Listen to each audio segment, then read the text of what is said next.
أناجي الحق في ليل بهيم أصدق النجوى وأدعو الله من قلب سليم يطلب التقوى أناجي الحق في ليل بهيم أصدق النجوى وأدعو الله من قلب سليم يطلب التقوى.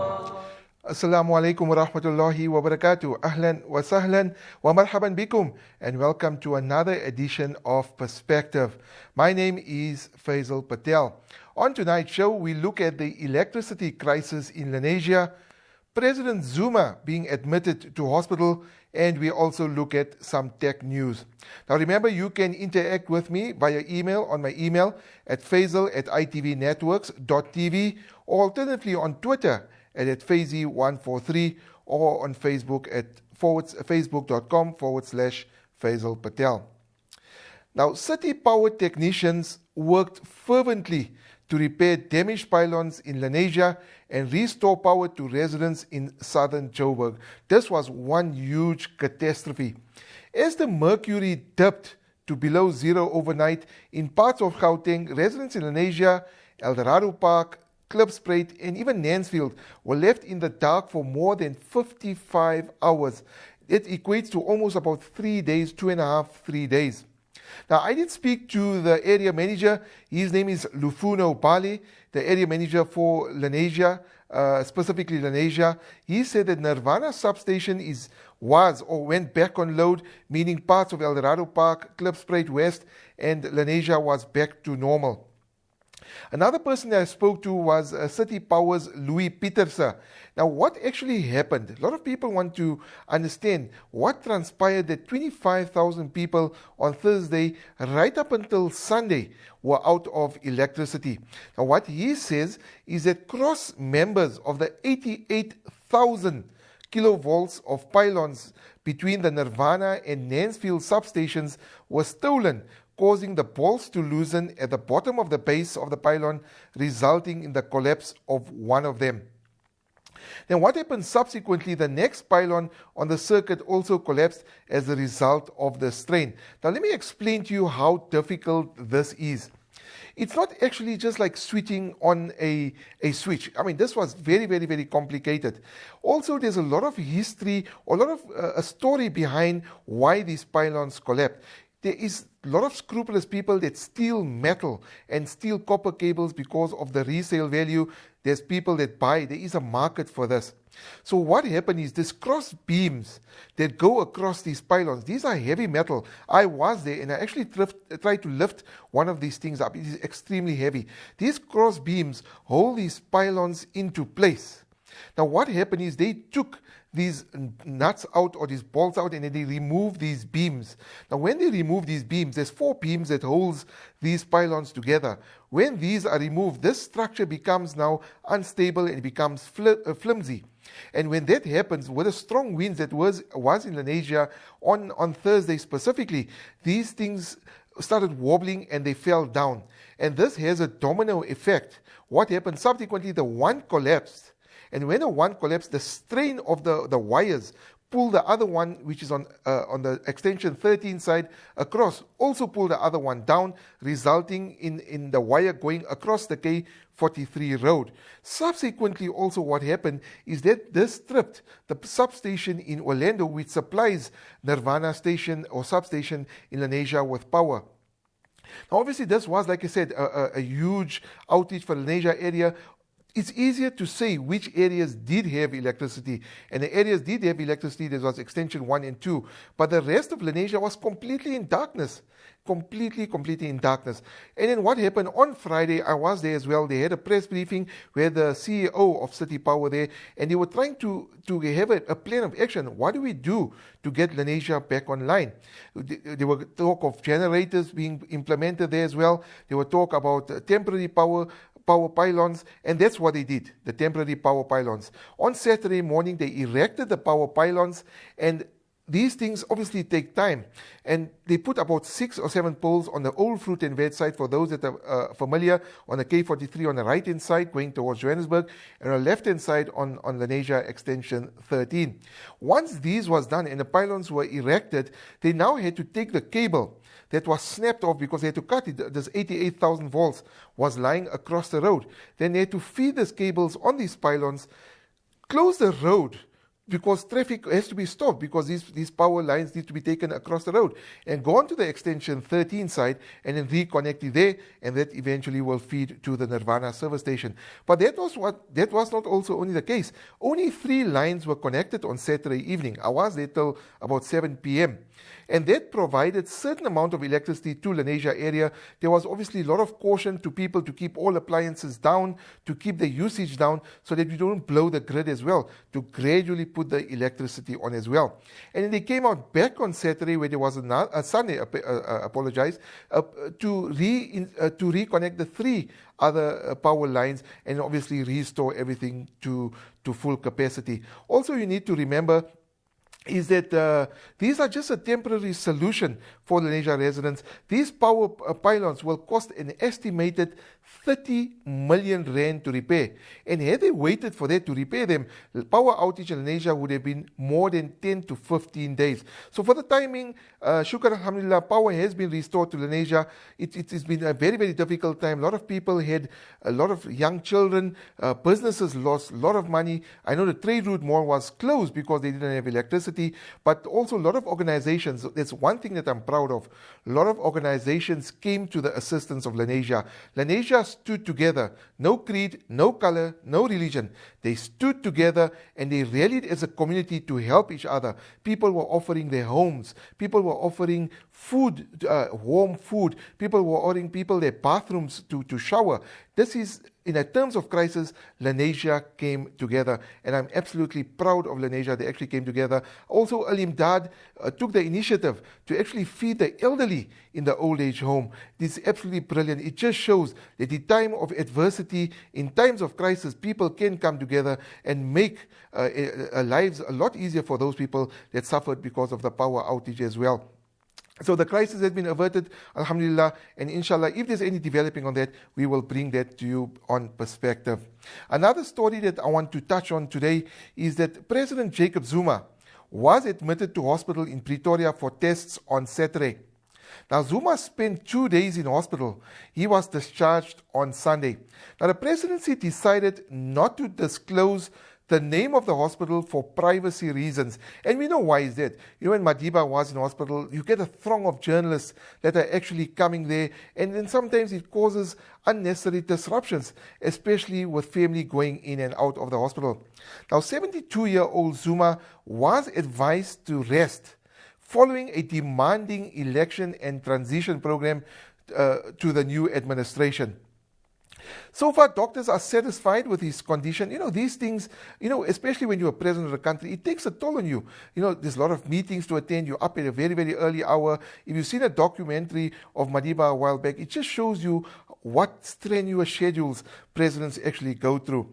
Now, on Friday, the African National Congress, or the ANC leadership, ordered Zuma to take a break. Cyril Ramaphosa, who's the deputy president, said following a grueling election campaign, they found that Zuma needed to rest. He did attend the National Executive Committee, Lekgotla, on Saturday and was thereafter sent packing to go and rest. You know, like I said, these things take a toll on you, and these guys work strenuous schedules, not only Zuma as well, but all the ministers as well. Now, the ANC Secretary General, Gwede Mantashe, he told reporters at the ruling party's Lekgotla in Irene, outside Pretoria, that the president was exhausted. He said Zuma was given time to recover before he held a cabinet Lekgotla, another one next week as well. Now, meanwhile, the presidency also has confirmed, for those that are looking forward to the State of the Nation address, the presidency has confirmed that the State of the Nation address will only take place on the 17th of June, 2 days earlier than scheduled. Now, there is a reason for this. The presidency said there's no sinister plot. Zuma at a request wanted to schedule this. It's been reported that Zuma requested the date be changed to accommodate his other commitments. And what is that other commitment? There's an African Unity Heads of State debate that's taking place, and that's why the State of the Nation address has been changed. So obviously we also wish President Zuma a speedy recovery, and we hope that it's nothing more serious. Probably it's just like a checkup, like the presidency says, and inshallah, if we have more feedback on this issue, on the president's health, and we'll bring that to you as well. And we're going to go for a quick break. After this, we'll get on with another story that's been making headlines. Stay tuned. أصدق النجوى وأدعو الله من قلب سليم يطلب التقوى إلهي صرت في ظرف عصيب فاكشف البلوى فيا ربي. Welcome back to Perspective. My name is Faizel Patel. Another story we're going to be touching on today is about the cold weather that's finally set into Gauteng. Remember last week sometime it started snowing in the Western Cape. That cold front was in Joburg. But basically the weather service has said that we must brace ourselves for further cold weather, at least for the rest of the week as well. Now forecasters say that the recent cold front in the province has signaled the beginning of more cold winter. So winter has finally set in. And what happens with winter? That's the problem. When winter comes in, we tend to use heaters, whether it's gas, electric blankets. People in informal settlements don't have sometimes the luxury of electricity, and they have to use paraffin heaters or they have to use gas heaters as well. And this becomes now a very sort of explosive situation, no pun intended there, where these things sometimes you people they leave it on, and these create fumes or it creates a spark. Maybe in the middle of the night, because of there's no lights, sometimes you tend to knock the heater over, and then this results in a fire, which can have catastrophic situation or results. Now, one of that is what transpired last week. 5 people, including 3 children, died in a shack fire in Vlakfontein in the early hours of Wednesday morning last week. Now, Vlakfontein is not far; it's very, very close to the south, near Lenasia South, and Zakaria Park. An emergency services spokesperson, his name is Robert Mulaudzi, he said they responded to a shack fire in Vlakfontein Extension 3, where 5 people were burned beyond recognition, and that was around about 3 a.m. in the morning, which is 10, because a lot of people at that time, sometimes you're thirsty, you need a glass of water, or you maybe need to relieve yourself, and then you go to the toilet. It's 3 o'clock in the morning, and it was cold. Last week was freezing cold because of the cold front that actually came into Gauteng. Now, at the moment, the cause of the fire is still unknown, but there are allegations that a heater, like I mentioned, have started the fire.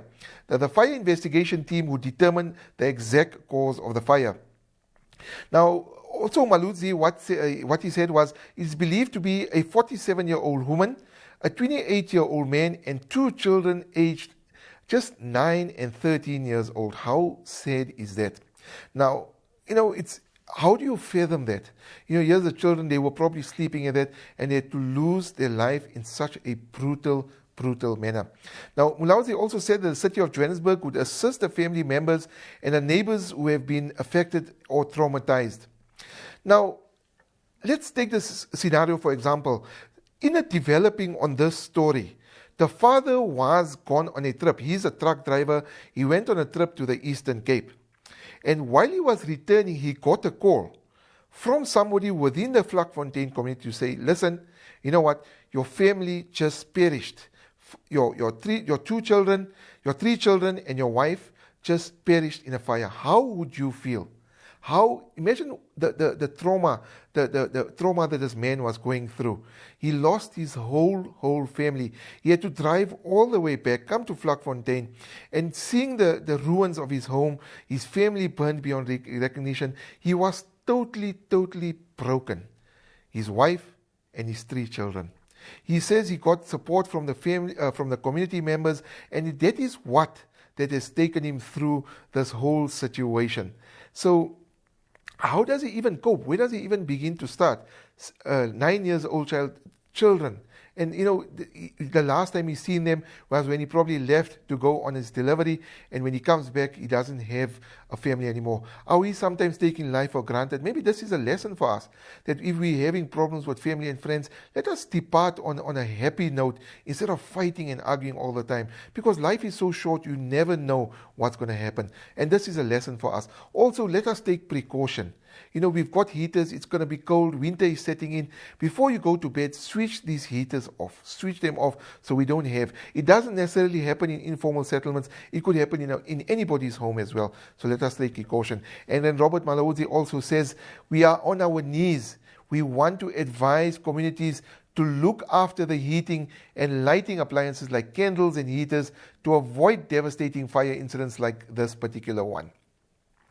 We move on to our next story, which takes place in Saudi Arabia. Saudi Arabia has withdrawn Cadbury chocolate bars from the market for tests to ensure that the products do not contain traces of pork DNA or pig DNA after 2 of its products in Malaysia were found to violate Islamic standards. Now, as we know, pork is strictly banned in Islam, and traces of pig DNA were found during routine checks for non-halal substances in Malaysia, also prompting Indonesia to test Cadbury chocolate. Now, the scandal over the ingredient discovered in Malaysia's Cadbury chocolates has prompted outrage among some Muslim groups in that particular country, who have called for a boycott on all products made by the company and its parent Mondelez International. Now, subsequently, there has been reports that Malaysian products were sort of free from this particular ingredients. Now, Cadbury Malaysia said in a statement it had withdrawn the 2 products as a precaution and that it had no reason to believe there was pork-related content in other foods. And then just to quote them, they say, we stand by our halal certification. We have the highest levels of product labeling standards, and they obviously a thorough check there as well.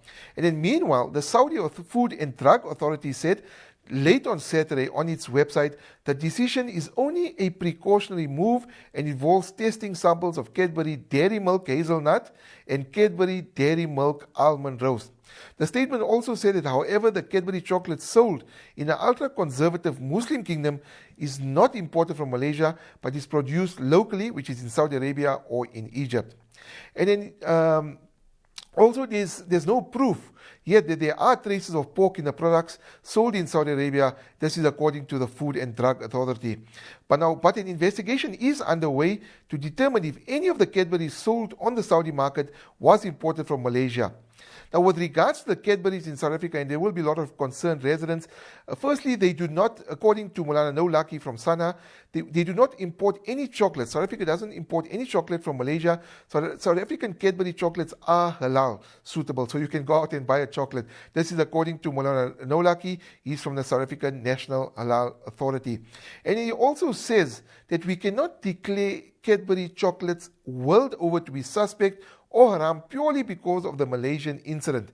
So if you still enjoy the Cadbury's chocolate, go about it, and you can enjoy it. You don't have to worry about the South African one, as we've got the reassurance from Sana as well. Another story we're going to be touching on is the Gauteng Education Department. This also made huge headlines last week. He's the MEC for Gauteng, Panyaza Lesufi, has ordered the management of a private school in Turffontein in Joburg to apologize to parents of girls who were allegedly sexually harassed. Now, teachers at Jordao College are alleged to have forced grade 10 and 12 female pupils to pull down their underwear to be checked for sexual activity. Now, why did they do this? Now, they did this after a used condom was apparently found in a school bathroom. Now, the school's principal told parents in a newsletter there was no physical contact between the teachers and the girls. Now, does it really make a difference? Whether there was physical contact or not, you are violating the human rights of these children by asking them to strip down and remove their underwear so they can check for physical sexual activity. This is a gross violation of human rights. Now, the matter has been reported to the Human Rights Commission and comes as the country marked Child Protection Week, which was last week. Now, the MEC visited the school last week, and his spokesperson, Pumla Sekonyane said they are very, very, very concerned. And they should be. We should all be concerned. What if your child or your son comes home and he tells you that, the teachers take out our clothes, take out our underwear, and you want to check for sexual activity? This is not on. This is not right at the moment. This is a violation, and I'm going to stress violation of human rights. Now, according to the department, this is something now that is in the hands of the Human Rights Commission. So the MEC informed the school management that the same information that was provided to him must be provided to the commission. So this will now be investigated. And then to quote him, he says, we will then act upon the receipt of the Human Rights Commission's report. This is now according to his spokesperson, Pumla Sekonyane. And a team of counselors have been made available to the affected girls. Now, another story also I want to touch on is that in a week was the last day for government to actually end the platinum strike. And the new Minister of Mineral Resources, his name is Ngoaka Ramathlori, and he intervened shortly after being nominated about 3-4 weeks ago. And what he says, he might have to leave the talks if AMCU and the platinum sectors don't sort of resolve their strike. This has been going on since January. It's almost 20 weeks, and it's cost the country billions and billions and billions of rands. It's so much money that's been lost that some analysts are predicting that the country is currently in a recession. So we just hope that this platinum strike does come to an end as well, because the mediation, 12,500 rand, there has been an offer put on the table. The platinum producer said 12,500 rand over 2017. So by 2017, that the miners will receive 12,500 rand, but they don't want to accept that. So let us hope that this strike comes to an end so the country doesn't go further into recession as well. Another story that what happened on Monday was that 26 people apparently have been killed and several others left injured after clashes between militants and officials at the Pakistan's Karachi International Airport. Very, very, very sad there as well. Reports say the shootings lasted for more than 5 hours as security forces fought off attackers, and then 2 Pakistani international airline employees were killed, and also some airport workers as well. And then officials at the Jinai hospital says that the carnage was terrible. The hospital has been was closed off on Monday as well. And then the 10 militants who actually did this attack or created this assault at this airport were also killed in the clashes. And they don't actually sure what happened. Why did they do this? And like I said, there are claims or reports that it's possibly the Taliban. But inshallah, as we have more information on this, we will bring this to you as well. Now we move on to our tech segment. We were speaking about electricity issues in Lenasia. With the recession also coming in with the platinum strike, a lot of people don't have money. And maybe you want to keep tabs on your electricity usage. And a simple option for keeping a watchful eye on your electricity usage is the Effigies Engage Hub. This is a little nifty little gadget. You can actually check it out on Google and you can search for it. Effigies, EFERGY. It's called the Engage Hub, and the kit retails for about 1,200 rand. Now, this gadget wirelessly sniffles up data from a sensor that you clip onto your breaker panel cables. This then feeds that data to your home router via an Ethernet. Now, apps for iOS and Android and a web portal keep you abreast of your home energy consumption in kilowatt hours or hard cash value, whatever you might prefer. Now, you can't control heating remotely or switch off sockets through this device. This is basically just to keep you in a loop of how much electricity you are using. Now, this is more of a knowledge, like I said, a knowledge power kind of saving approach. You don't know. With a prepaid electricity, it's much easier. You can see how much units you have left. This will just keep you in tabs. You're sitting on 500 rand or 600 rand or 2,000 electricity usage. Maybe you can turn certain appliances off. So at least you're not out of pocket, especially if you didn't budget for an extra amount. Now, the gadget is available from sustainable.co.za. With the cold winter coming again, I want to stress, electricity consumption will be high. Keep your tabs on it, but again, stress again, please keep all appliances off, especially when you go on tonight, especially with the heaters. We don't want unfortunate incidents to transpire, especially with, like I said, with a cold winter. Unfortunately, we've come to the end of another edition of Perspective. Join me again next week when we discuss news making headlines locally, nationally, and internationally. You're welcome to interact with me by sending me a mail on faisal@itvnetworks.tv or send me a tweet on @Faizi143, or you can even drop me a comment on facebook.com/Faizel Patel. From myself, Faizel Patel, and the great team here at ITV, fi amanillah. Assalamu alaikum wa rahmatullahi wa barakatuh. أناجي الحق في ليل لهيم أصدق النجوى وأدعو الله من قلب سليم يطلب التقوى أناجي الحق في ليل لهيم أصدق النجوى وأدعو الله من قلب سليم يطلب التقوى إلهي صرت في ظرف عصيب فاكشف البلوى فيا ربي أنا عبد لرد الضيم لا يقوى أعني